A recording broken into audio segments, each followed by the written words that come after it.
Hi, I'm just going to show how a lot of us make our own front arrows on a vinyl stripe on a car. I'd first like to just say, whenever you're trimming a vinyl pinstripe, I've used these for about 35 years now. This is a number 10 small X-Acto blade. Notice how it's round, and when it goes to cut vinyl and trim, you're touching it with the round edge rather than something that's got a 90-degree angle like a razor blade. You got to stick the point into the car first, and that's how you can score a car.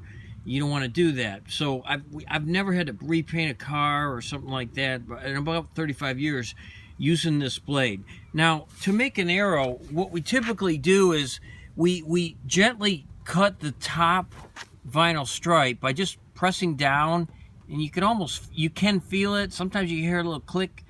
So the top line is cut, and then both lines have the carrier still on it. That way, if it's too warm of a day and it wants to stretch, the carrier is not allowing it to stretch.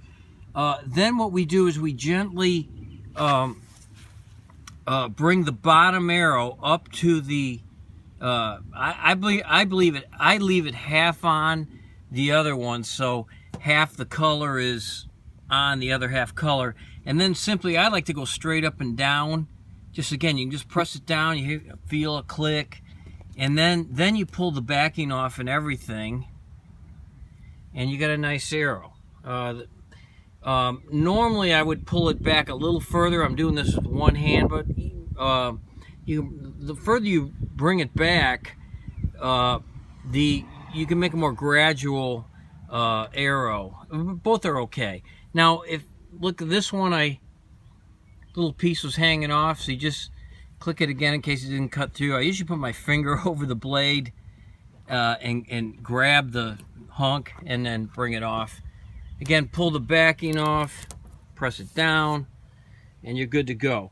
This stripe I've had on here on this vehicle, I bought it new in '07.